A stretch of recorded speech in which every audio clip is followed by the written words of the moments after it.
Focus with Ejaz Haider. We begin this evening with a discussion of U.S. Pakistan relations in the wake of last Sunday's meeting in Geneva between Dr. Moeed Yusuf, Pakistan's National Security Advisor, and Jake Sullivan, the U.S. NSA. There was the first highest level in-person contact between the two sides since Joe Biden took over as the U.S. president. There was an earlier phone conversation between the two NSAs, but neither side put out a readout of that. U.S. Secretary of State Antony Blinken had earlier twice spoken to his Pakistani counterpart Shah Mahmood Qureshi and Army Chief General Qamar Bajwa. U.S. Defense Secretary Lloyd Austin had also spoken with General Bajwa. Both sides issued a brief anodyne joint statement which reads, and I quote from there, "The National Security Advisors of Pakistan and the United States of America met in Geneva yesterday. Both sides had a positive conversation on a range of bilateral, regional and global issues of mutual interest and agreed to advance practical cooperation on these issues. As we have previously discussed in this program, the immediate U.S. ask from Pakistan is for an orderly withdrawal from Afghanistan and also getting the Taliban to agree to reduction in violence. Pakistan, while fully supportive of peace in Afghanistan, has been seeking to improve relations with the U.S. on a broader range of issues. How far is that likely to go is what we shall discuss with our experts this evening. I'm joined by Munir, Akram, Pakistan's permanent representative to the United Nations, and Hassan, Akbar, a foreign policy expert. Let me begin with Ambassador Akram here.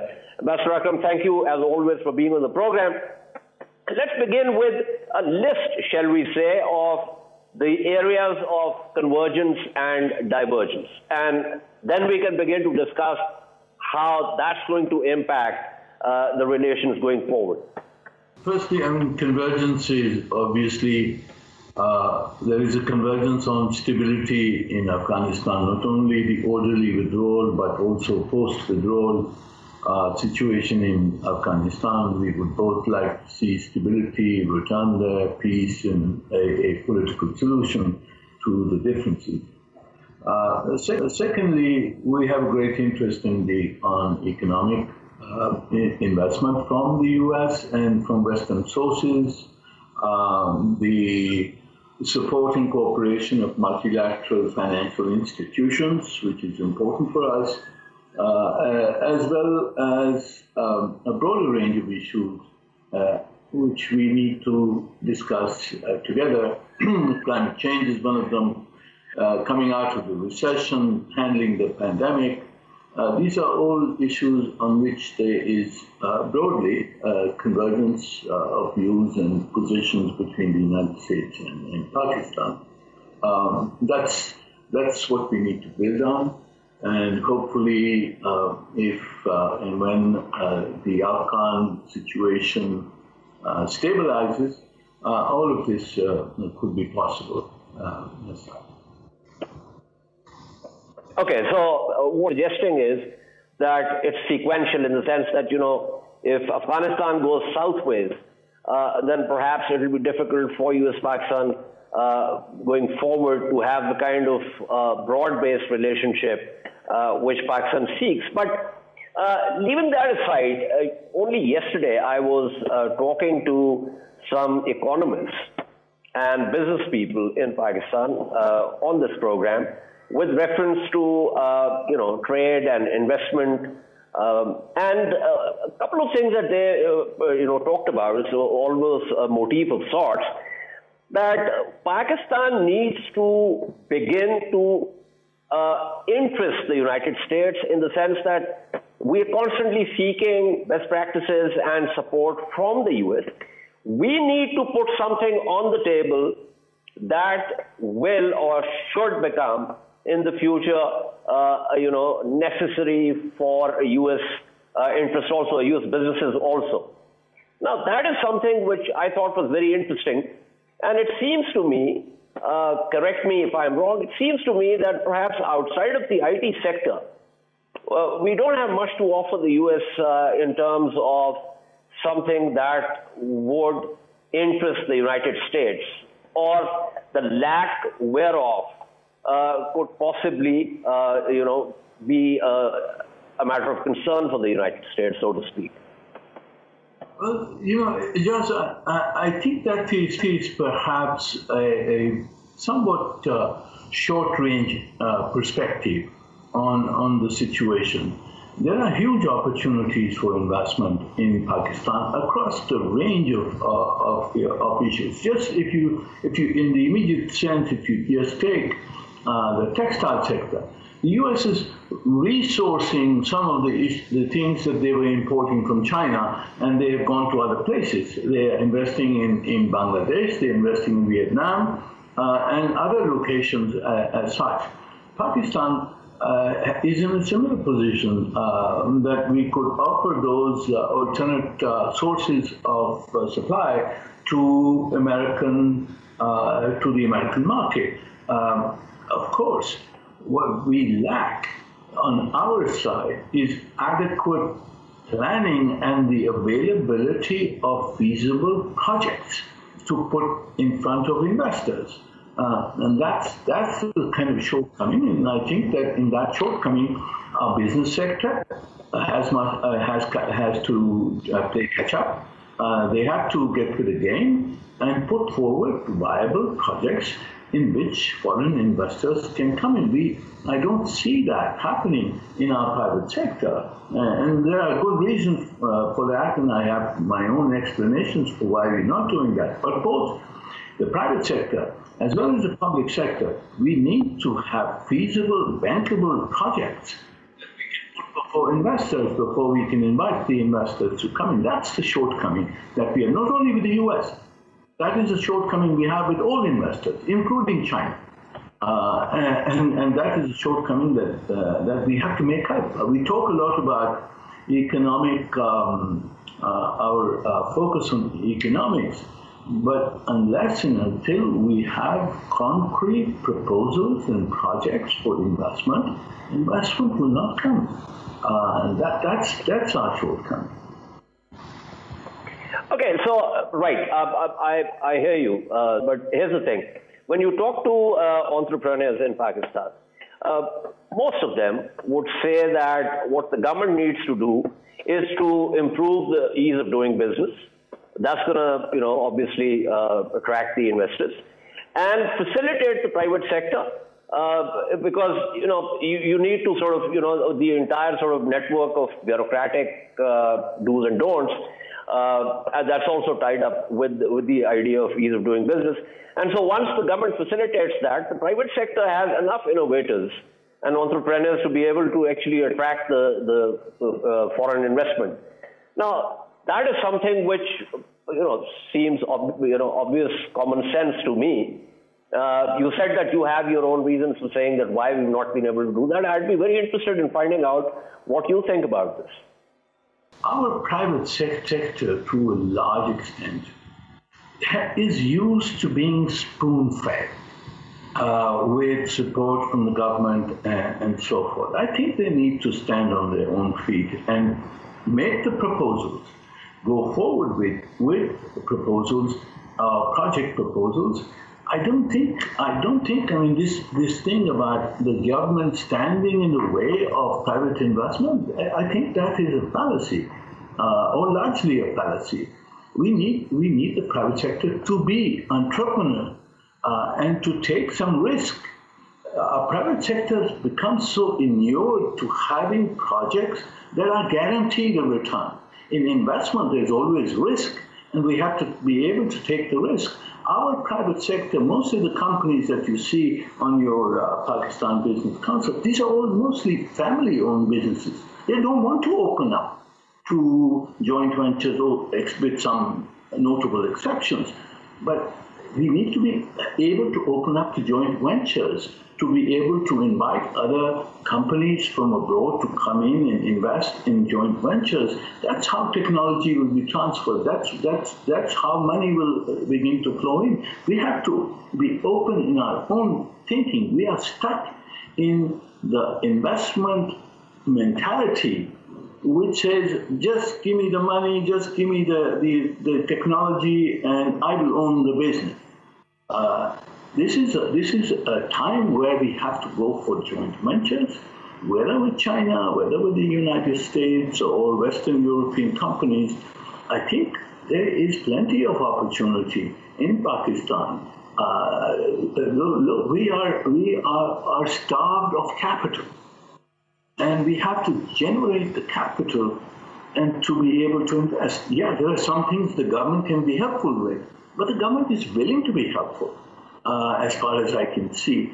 The thing is, entrepreneurs need to be sufficiently bold to take the risk and to formulate projects, spend the initial amounts on preparation of bankable projects and proposals, and then go out and farm those projects, market those projects in both in China and the U.S. and other countries. I think there are huge opportunities, and we should not hide behind the fact that there is no ease of doing business. There is equally no ease of doing business in several parts of the world, Africa, in Asia, but they're getting the investment. They're getting the investment because people are going out and looking for the investment. We have to go out and look for the investment. Our private sector has to do that, and the government has to do that too for public projects as such. But I think we should stop behind this fact that there is no ease of doing business in Pakistan. Yeah, sure, there are risks, there are security issues, but Karachi is safe, Lahore is safe, Islamabad is safe. We have the possibility of getting investment, but we have to take the risk. Okay, so essentially we have to the plate. Thank you so much. That was Ambassador Munir Akram speaking with us. Let me go straight to Hassan Akbar here. Hassan, we've heard a lot about geoeconomics. We're talking about sort of reconfiguring our foreign policy in ways where we sort of, have the diplomats and the commercial attaches perhaps look for investment, present this country as an opportunity for investment and the rest of it.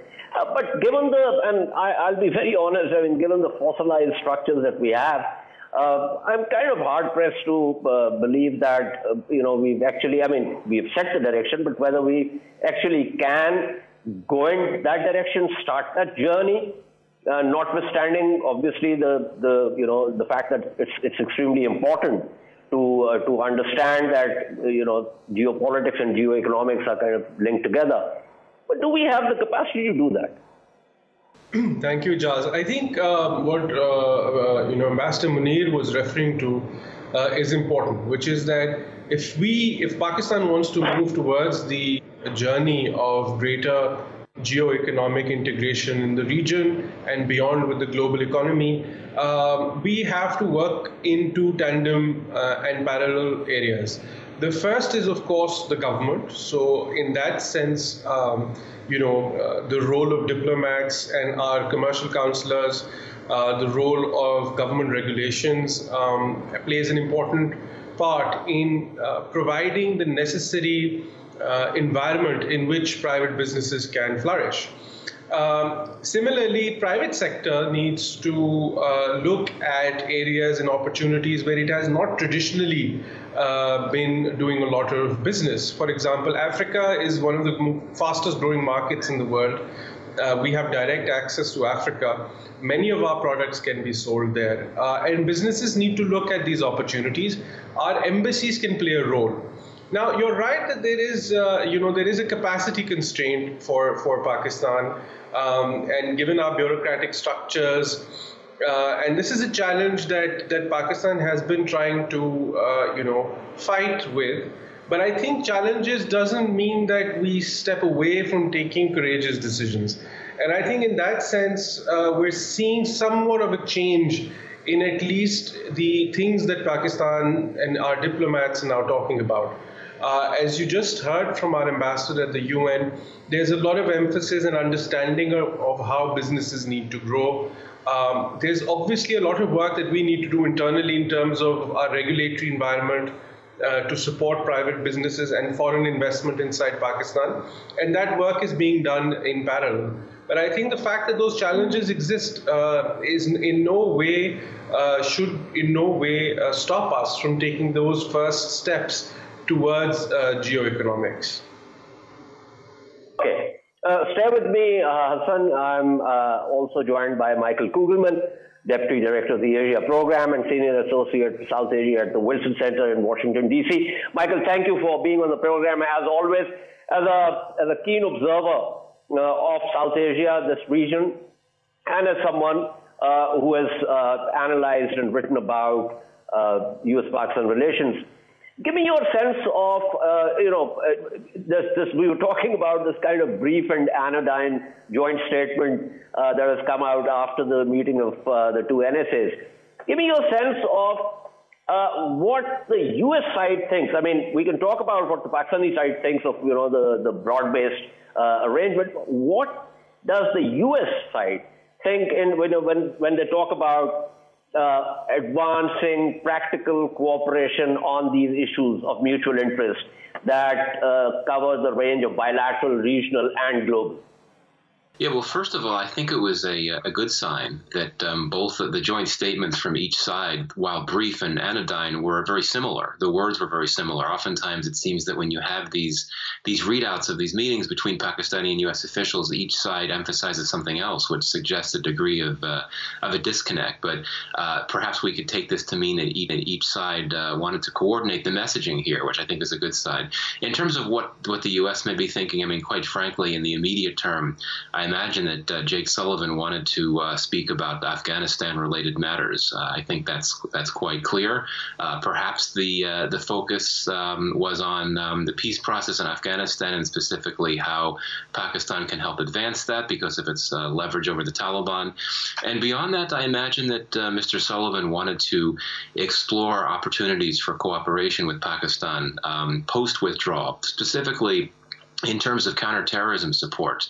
And that could, who knows exactly what they said specifically, but I think that from the U.S. perspective, it's trying to figure out what a number of regional players, neighboring countries of Afghanistan, would be willing to do in terms of cooperating with the U.S. in a way that the Americans can continue to maintain a counterterrorism capacity in Afghanistan from outside the country. And so perhaps there was discussions about the possibilities of intelligence sharing between Pakistan and the U.S., focused on terrorism threats in Afghanistan. I know on the U.S. side there has been some interest in investigating these basing arrangement issues, even though I know that the Pakistani side has publicly said it's not going to be the case. So I think that from the U.S. side there were a number of things that could have been discussed, but I do imagine that most of them focused on the Afghanistan story. Right. Michael, stay with me. Very interesting. Let me pull in Hassan here. So Hassan, here's the thing. As you know, and before Michael joined us, we were talking about a number of things like investment, trade, other areas of cooperation, infrastructure, this, that, and the other. But as I also said in my opening, that the current immediate major ask has to do with the U.S. orderly withdrawal, some kind of, getting the Taliban to reduce violence, some kind of agreement, intra-Afghan agreement. And Michael has added to that the post-withdrawal counterterrorism capability. So it seems to me that once again, on the U.S. side, the expectation, A, is kind of sequential. It's not simultaneous. And B, it's still security related. So give me your perspective as someone who looks into these issues. How does one, I mean, of course, Pakistan wants peace in Afghanistan and all of that, and that's an area of convergence. But it seems to me that the U.S. is still sort of reluctant to move beyond that, or perhaps make this a test case of cooperation in order to open up on other broader sort of areas of convergence.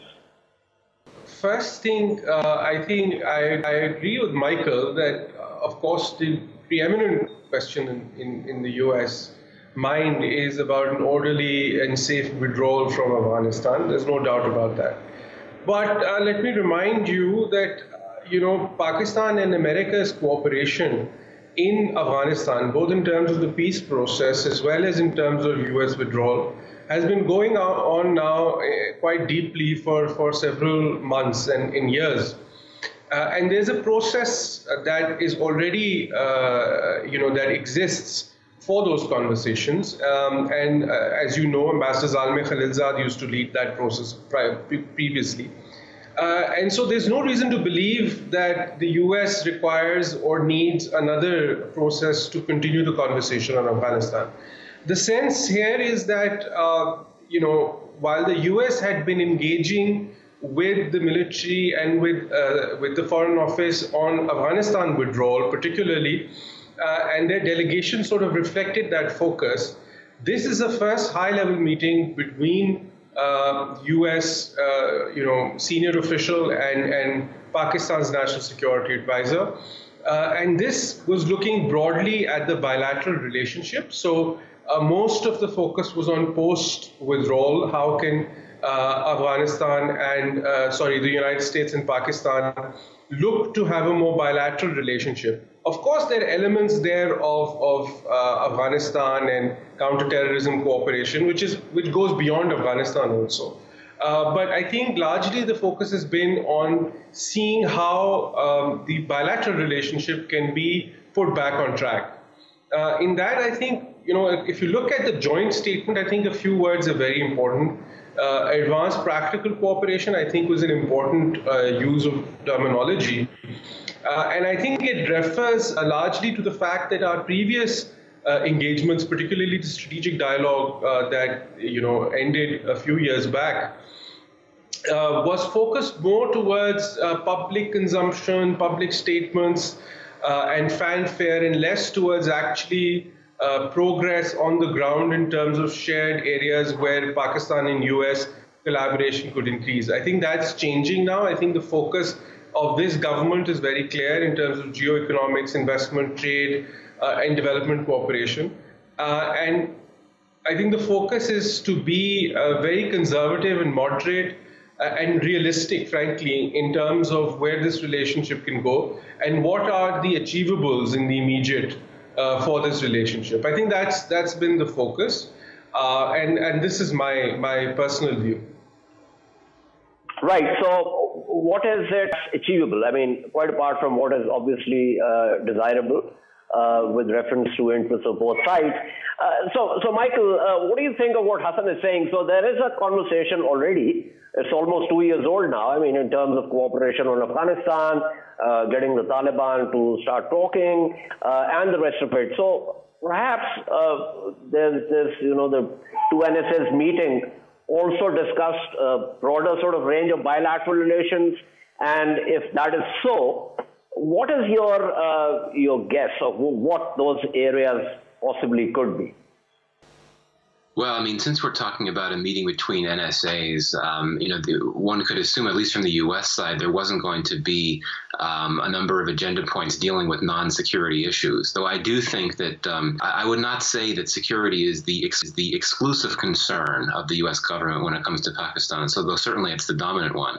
I do think that there is a desire for more trade and investment with Pakistan, which actually, it's easy to forget about this. U.S. Pakistan bilateral trade reached record levels over the last few years of the Trump administration, which is an important thing to keep in mind. And there was a call between the U.S. trade representative and your special advisor on commerce, Mr. Razak. So, I think that's significant. That's telling. But I think that there's a difference in views on sequencing on both sides. I think on the U.S. side, there is a strong preference to focus on the Afghanistan and counterterrorism related matters first. Try to get a sense of where the peace process is going, wait until the withdrawal is complete.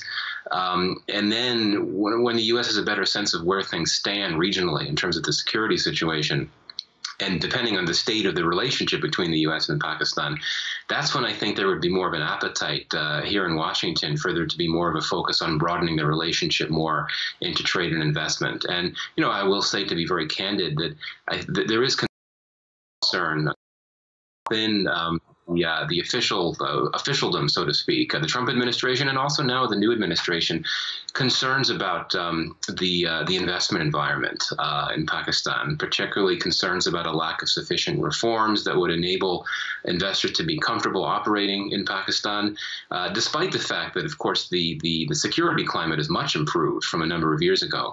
So I think that on the U.S. side, there is a desire to try to broaden the relationship into the trade and economic side, but not yet, not in the immediate term, and not until it sees more indications that Pakistan is making efforts to provide a more favorable and comfortable investment environment for those from the United States and beyond. Final point, I think that there is clearly scope for cooperation more broadly. I mean, I think that it's clear that the Biden administration is interested in working bilaterally and multilaterally with the world on a number of shared threats: climate change, anti-corruption, piracy, cybersecurity.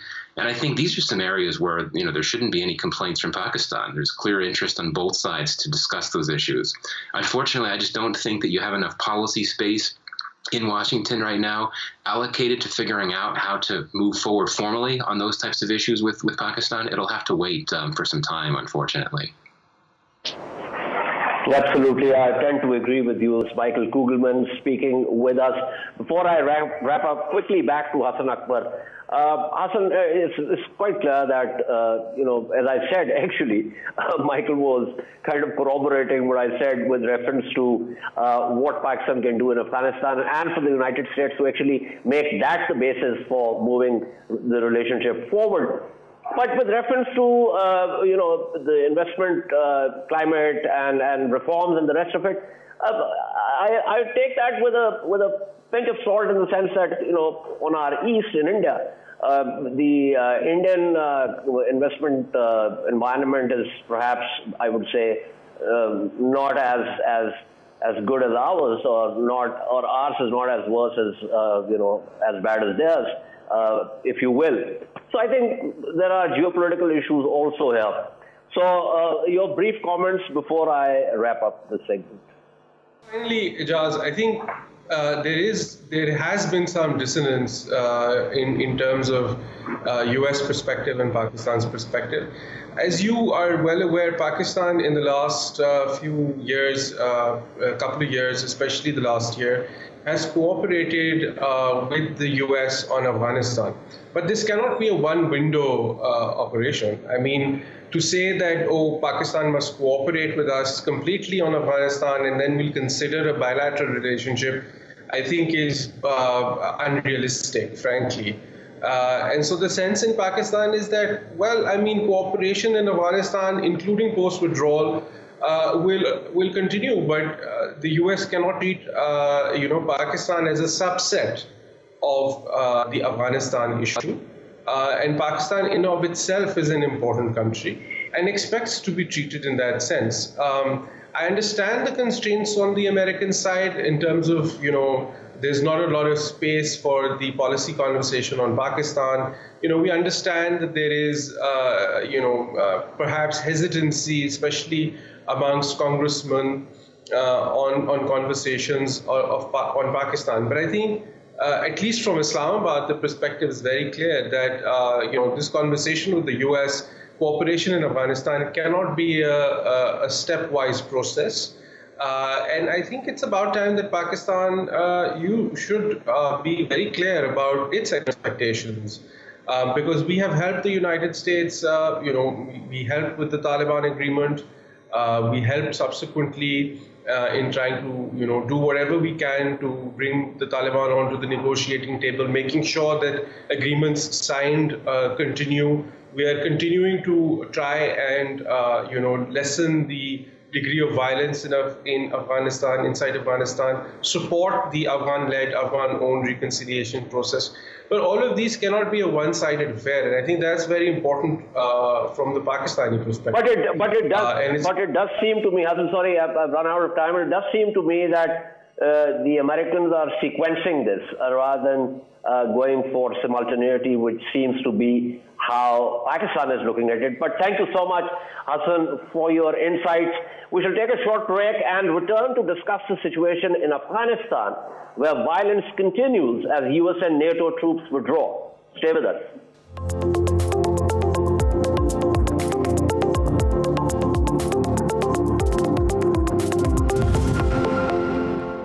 Welcome back to In Focus. As US and NATO troops withdraw from Afghanistan, Taliban have stepped up attacks against Afghan national security forces.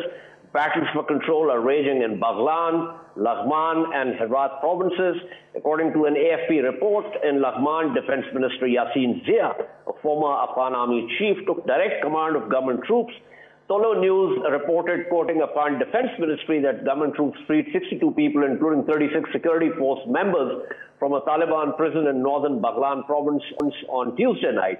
In a separate operation last Monday, government forces freed 41 people, including 19 security force members, from a Taliban prison in western Herat province.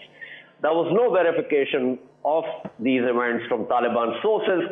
The security situation has deteriorated to the point that Australia has decided to shutter its embassy, ordering the staff to leave within 3 days. Sources reveal that Afghan security forces are battling Taliban in 104 districts across the country. Meanwhile, Pakistan is likely to host a conference on Afghanistan's peace, and efforts are being made to hold the event at a high level between the Afghan government and the Taliban. This was stated by sources from the Afghan Presidential Palace and the High Council for National Reconciliation. Taliban say they're not aware of any such conference. 2 meetings have been held in Doha within the last 2 weeks between negotiators from both sides. It was agreed that the meetings must continue. To discuss Afghanistan, I am joined by Zahid Hussain, journalist and author, most recently of No-Win War, The Paradox of U.S. Pakistan Relations in Afghanistan's Shadow, and Mariam, an Afghan journalist and rights activist. Thank you to both panelists. Let me begin with Zahid Hussain here. Zahid Hussain, it's interesting. I mean, when I was reading your book, what I found fascinating was that it's almost like the wheel is coming full circle on this Afghan, I would say now, with the benefit of the hindsight, largely a misadventure, or at least a mishandling of this entire venture by the U.S. and its allies. So give me, give me your sense of this with reference to how it started. As we all know that how this war is started, it was the terrorist attack in America which led to invasion of Afghanistan. American forces got into Afghanistan. They won. They were able to oust the Taliban regime and push the Al-Qaeda from Afghanistan, and they all landed in Pakistan. So the war started with a view of removing the Taliban government, and also actually to establish what they want. They call it a democratic setup in Afghanistan. But one can say that they succeeded in their objective initially when they removed the Taliban government. But and then their eye actually shifted to Iraq. And what we saw actually in 2003 to 2004 onward, a new war started in Afghanistan, which many observers call it the second American war in Afghanistan. And that war continued until 2020, when the U.S. agreed to withdraw the troops. And that war has remained an unwinnable war. Americans have not won this war if they were not defeated. So I think probably this is the situation. And the problem is in Afghanistan is that, and everybody was expecting it, that without a political settlement in Afghanistan, where Taliban and Afghan government agreed on some kind of a structure to govern, this situation ought to happen. And that's exactly what we are seeing. American forces are withdrawing, and their withdrawal will be completed by September this year. But we have not seen any sign of political settlement being reached between Taliban and Afghan government. So in a way, it's a kind of vacuum which has been created. And obviously, Taliban, who had already gained a lot of military ground in Afghanistan, and they're using this situation to increase their influence in many parts of the country. So with the withdrawal of American process, Taliban have intensified their attack with a view that even when they would sit across the table with the Afghan government, they should be talking with a position of strength. So I think probably it's a very critical situation in Afghanistan, and nobody knows actually what's going to happen afterward, particularly when there's no clarity of thinking that whether Taliban would go to Istanbul in near future to talk to Taliban, to Afghan government. So I think very dicey situation. Right, which is precisely why I said that the wheel is coming full circle on this situation. But stay with me, Zahid, Hassan. Let me pull in Mariam Wardak into this. So, Mariam, we've been on this program, we've been talking about the situation, which has been taking different twists and turns. Sometimes we've been optimistic, other times, pessimism has been the order of the day. So give me the latest on this. I mean, in the sense that it's quite clear that the Taliban at least won't gain as much ground and territory as they can before they get to the table again. Now, simultaneously, as I said, the Doha round is also going on. So give me your sense of, what exactly the play here is. It's such a confusion on the ground in Afghanistan in the sense that many of the political actors are well aware that the Afghan Taliban are going to put force before any sort of dialogue. And that is, of course, as our previous speaker had mentioned, that it's going to be from a position of strength. But there are a few elements that I want to mention that is lacking from the international community, which makes the Taliban seem stronger than they actually are. The fact that the Australian embassy is closing and using security issues as a reason is quite odd, because I want to display how the Australian embassy is in one of the most secure areas. An average citizen who has appointments with the Australian embassy cannot get through unless they pass over 20 checkpoints. In my perspective, because I've visited the Australian embassy, it's much more protected than the U.S. embassy, which is out in the open space on across main roads.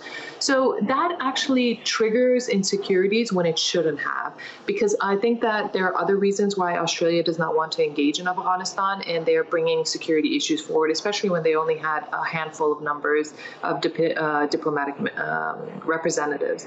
Now let's look at what's happening with the public. The public has lived throughout this chaos, and it's not putting anybody in danger. The only confusion that there is amongst women on what's going to happen in their future. Now, when you look at the Afghan National Defense Security Forces, and you look at the leadership, which is the current acting minister, Yasin Zia, who is the chief of army staff as well, he is taking personal measures to make sure that the morale of the Afghan National Defense Security Forces is high. That tells you the willpower that is behind it. And I think that we shouldn't lose faith in the Afghan National Defense Security Forces. And I think that should concern the Afghan Taliban in regards to, this is not going to be an easy fight. You're going to lose as well. And there's going to be battles amongst the two. Now, the concern is the exhaustion of the Afghan National Defense Security Forces and of the Afghan Taliban. Although the Afghan Taliban had called for a ceasefire, they didn't actually implement it because there were fights going on in multiple provinces during Eid. Now, the question is it because the leadership has no power over their foot soldiers anymore because they're disappointed of where the negotiation is heading? Or is it because the Afghan Taliban are really weak and they're afraid of losing this momentum? Now, you've seen statements by Russian authorities saying that the Afghan Taliban should not make Afghanistan an insecure area. So if Russia, who is an ally funding Afghan Taliban in multiple ways, they're calling them out. I know that Pakistan is also calling them out and making sure that they come to negotiations. And the U.S. is definitely putting pressure. What is it that the Afghan Taliban really want? And that is the confusion here. Is there such a distortion amongst the organization that they can't come to some sort of agreement? Right. Okay. That's a very interesting point. Let me take this to Zahid Hussain.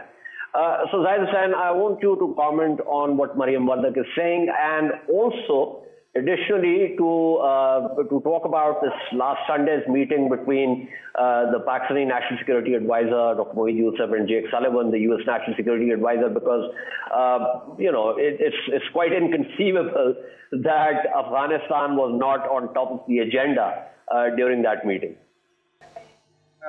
I think probably this is right that Afghan forces is not easily will collapse, and the Taliban can take over Kabul so easily. That's for sure, because they may not be very strong, but they have the capability to fight out this war. Now, but one thing is which makes the situation in Afghanistan more complex and more dangerous is that how long the American government is going to finance the Afghan forces. And that requires around $4 to $6 billion per year. So that will be a test for Afghan National Army, how to counter Taliban attack without the backing of America. So far, they have actually have given a tough resistance.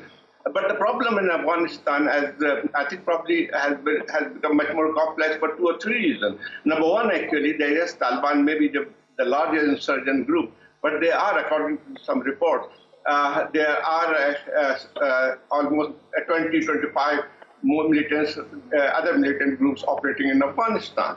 And one of them, the largest one, is Daesh. So that is basically when we talk about whether Taliban leadership have full control over their fighters or the commanders on the ground. I think they may have, to some extent, they have the control, and we have seen in the past too that they have that kind of command, and whenever they give a call for ceasefire, it is largely implemented, and we have seen in the past too. But the other militant group which are also operating, they are completely under nobody's control.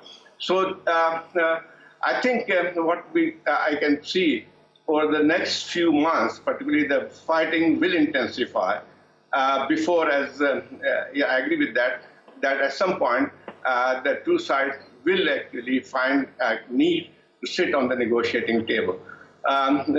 Because for the Taliban also, it's not going to be war forever. They cannot fight forever. And the situation would completely change, and dynamics on the ground will completely change after the withdrawal of the American forces, because for the last several years, Taliban have been fighting in the name of that they are fighting foreign forces. Now when this war will be purely between Afghan groups with our Afghan National Army, so that will create more problem for Taliban. So I think probably what I feel that the problem with America is that when they went into Afghanistan, they never have a clear strategy. And even now, actually, they don't have a clear strategy after they have decided to exit from Afghanistan. As you mentioned about the national absolutely, and that too unconditionally. I mean, initially there was this thing about trying to get the Afghan factions together and create some kind of, a future political configuration, but that's not happened now. But before I wrap up, let me go back to Mariam Wardak. Mariam, there's another issue also. I mean, Pakistan is trying its best to facilitate the process. That's something that's also been acknowledged constantly by the U.S. But recent statements by President Ashraf Ghani and also the Afghan NSA, Abdullah Mohib, with reference to Pakistan, have put it very charitably, have been quite irresponsible, and not the kind of statements that one would have expected going forward, especially given the situation on the ground and the efforts that Pakistan is making. So I just wanted to get your take on those statements before I close the program. I personally think that we need to secure all of the allies that we have towards Afghanistan. There has been this love-hate diplomatic relation with Pakistan for multiple reasons. However, I think that it is President Ghani's last term. This is how he is going to exit, and this is going to make a stance. So what will make him look more heroic? Is it calling out certain nations that he feels that's responsible for the instability of Afghanistan? Or is it because he's pushing really hard? Which one is it? And I think that he, as much as he's trying to hold a very diplomatic status in the sense of not making sure that this gets under his skin, the fact that there's a possibility that he may be removed and bring in an interim government, he is doing his best. And this is the best way. Very rarely have past presidents called out any other nations. And this is what Ashraf Ghani has been known for since his first term, calling out Pakistan and trying to be tough on his neighbors. I don't know how well that could articulate in relationship, especially due to the instability that we have and the concerns that we have with Iran and other countries also contributing to the instability of Afghanistan. I have yet to see him call Iran out, and we have witnessed that the deputy for the Afghan Taliban was found with an Iranian passport. So these are relatively concerns that is going to stimulate negative feelings of the Afghan people towards not only the Afghan Taliban, but within the region. And that's very dangerous, because these type of negative emotions is what causes many of the recruitments for the Afghan Taliban, because there is a lack of attention to the Afghan people. However, I think that we also need to not focus so much on the negatives of the Afghan government. They're doing the best that they can. And I think that we need to realize that the Afghan Taliban are just as weak. And the fact that they have no standards to reach up to and no accountability is what makes them seem so fearless. But in reality, I think that the way that they have been behaving is quite disappointing towards me, because I've been such an advocate for the Afghan people speaking to the Afghan Taliban. And noticing how immature that they have been behaving is just, which one is the worst apple in this instant? So that's definitely a concern in the sense of whether they can actually transform themselves from an insurgent movement into a political actor and also a government, and that's very important. Thank you so much. That was Mariam Wardak. Thank you also to Zahid Hussain for his insights. This is all from In Focus this week. We shall see you next Monday at the same time. Keep following our latest updates on social media at indus.news and stay safe. Good night and goodbye.